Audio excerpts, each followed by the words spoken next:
for this vlog.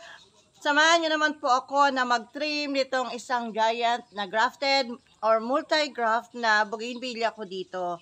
Ayan. Kung napapansin nyo, naghaba-haba na yung kanilang mga sanga. Sadyang pinahaba ko pagka ganitong stage sila na hindi pa talaga, kumaga kagagrap pa lang nila, once pa lang silang na-trim. So, hinayaan ko munang humaba para yung susunod na trim nila ay magamit para pantanim or pang propa. So, ngayon, ititrim na po natin. Pakikita ko sa inyo yung isang grafted ko na giant doon na lagi namin kinukuhanan ng sanga kung gaano na siya kalago. Ayan, ito yung isang giant bougainvillea ko. Lalapitan ko, tingnan nyo kung gaano kataas.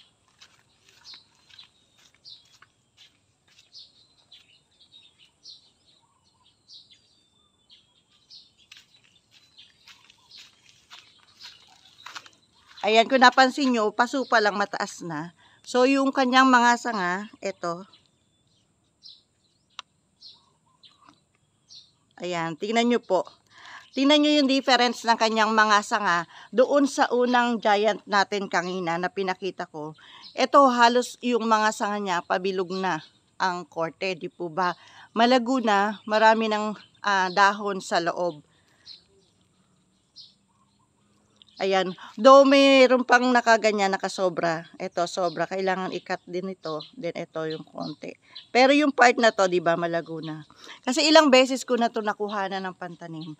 So, double purpose po yung pagtitrim na ginagawa ko. Pahahabain ko muna, kukuha na ng sanga pantanim.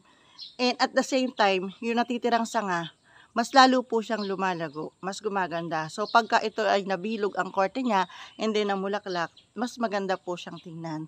Katulad hindi katulad nung isang unang nakita natin kanina na grafted, na kukonti lang yung sanga tapos sobrang haba. Mas maganda po yung ganito. Kasi ito naman po ay ilang taon na sa akin, kumbaga ay naaalagaan ko po sa trim. So, pagka po bibili kayo ng grafted, ganun din po ang gagawin nyo, aalagaan nyo po sa trim.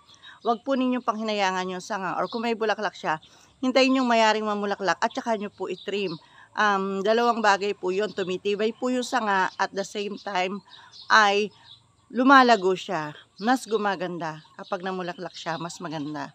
So, ganyan po yung target natin na maging itsura nung unang grafted natin na ipinakita kanina. Kaya po ititrim natin. Tingnan nyo naman kung gaano ko kahaba ang tinitira ko pagka ganun po ang nasa ganung stage na siya. Na-trim ko na siya ng one time, second time na ngayon. Gaano kahaba yung ititrim ko, gaano kahaba yung ititira ko para ma-achieve yung ganyang lago or ganyang itsura.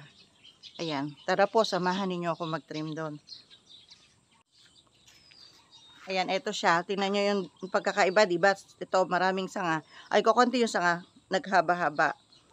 Konti pa lang yung nabubuo niyang bilog dito. Ayan, di pa siya nakaka-form ng bilog.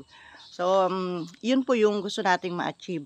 So, ifo-form natin yung bilog dito sa gawin na to, na taas. Then, dito sa ibaba, tingnan nyo may mga sanga pa siya. So, pwede siyang mag-form ng another bilog dito. And then, ito po sa ibaba, may sanga pa siya, di ba? So, pwede rin siya mag-form ng another bilog doon. So, magiging 3 layer po ang itsura niya kapag naalagaan mo siya ng trim. Ayan, ganyan po kasi mag-trim. Kumbaga, sisipat-sipatin mo muna siya, popormahan, titingnan mo kung anong magandang design para sa kanya. And then, yun po yung tatargetin mo. Sa kakti-trim sa kanya, yun yung goal mo. Yun yung magiging itsura niya kapag lagi mo siyang tinitrim at nagsanga siya, lumago, ganun yung magiging itsura. Ayun po, lagi tayong popormahan muna natin, depende sa kanyang RS or puno at depende do sa mga ibinibigay niyang sanga. So, ito yung unang sanga mula sa ibaba. Ganito ko siya ititrim. Ang gandang palaguin nito kasi golden peach pala yung isa. Masipag siyang magmulaklak. Ayan. Kung napapansin nyo, may tinira ko na mas mahaba. Mula sa pagkakagraph, halos 2 dangkal yung tinira ko mula sa pagkakagraph.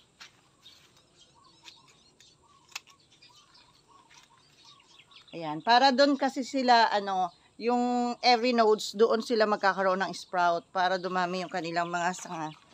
Mas maraming nodes na natira, mas maraming sprout na darating. And then, ito naman yung second layer niya. Hindi ko alam kung anong variety to, pero puro variegated.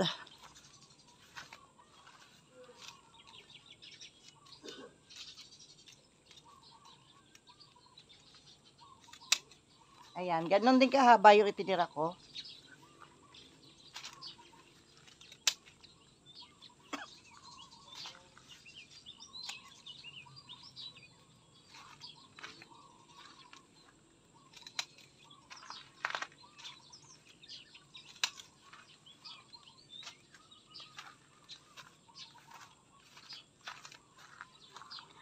Ayan, hindi po, yung iba usbong lang inaalis. Kaya lang po tayo mag-uusbong lang kapag naka-form na siya, nakabilog na siya. Usbong na lang ang tatanggalin natin. Pero pagka ganitong madalang pa yung sanga, tapos naghaba-haba, kailangan po natin tanggalin yung mahaba. At maliit lang yung tira natin para doon sa isang dangkal na sanga na yun, doon lang po siya magsisimulang mag-sprout.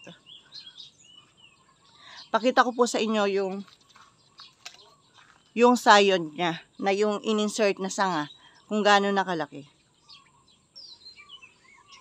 Ayan, ito po, tingnan nyo yung sayon niya. Oh. Ay, kita ba? Ayan, sobrang ano na, tumambok na siya. Ayan. Sobrang ano na, mataba na. Alisin natin yung hindi nabuhay na sayon.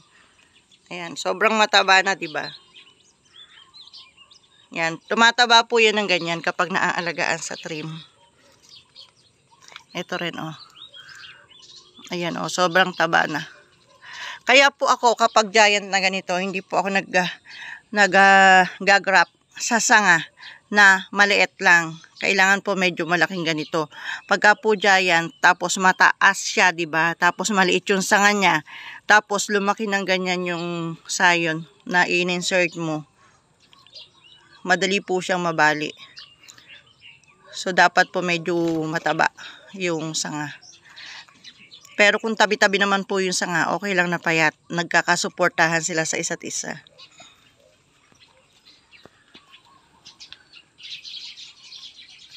Ayan, so ngayon yung itong mataas na to, na mga sanga, ang aabutin natin.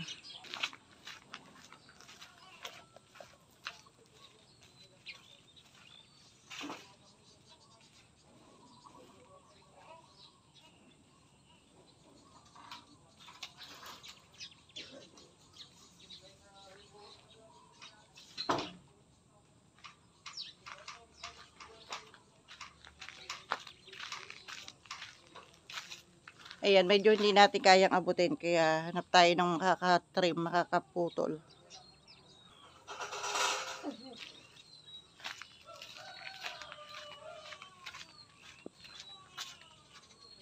Teka, habaan mo ng bagya. Ayan, dyan.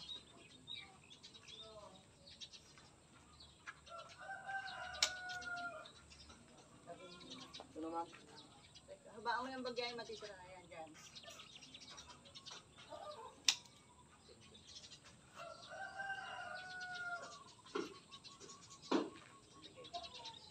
Sa may haba ng bagya para pag subuan lang sa mabilis lumago.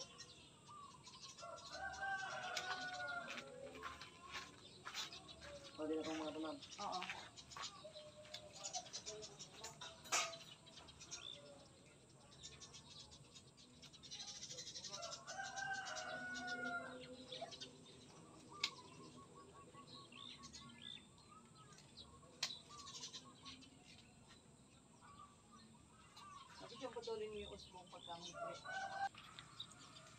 Yan, gumamit na ng tapakan at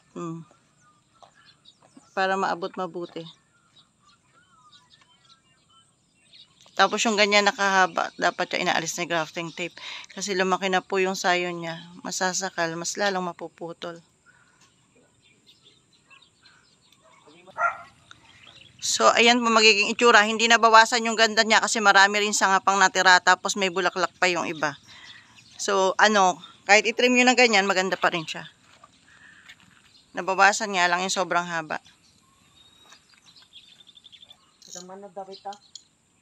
Ayan na, may isang sanga pang mahaba. Ito oh. Ito oh, yung papunta doon. Ayan yung may bulaklak na violet sa dulo. Di ba mahaba pa? Kunin ko na ito, ma'am. Oo. Okay na yan. Masyadong mahaba pa. O sige, bawasan mo pag mahaba pa. Hindi mo na tingnan kung saan saan nagsimula, no? Kaya mahaba yung natira. Yan, ito na po yung ano niya, yung first layer niya, and then yung second layer. Yan, first at second layer. Tapos sa susunod na trim nyo, pag sasama-samahin nyo na yung sanga niyan, huwag na yung ganyang hiwa-hiwalay. Gawin nyo ng buo para makaabuo kayo ng 3 layer. Yan, ganda yan. Promise.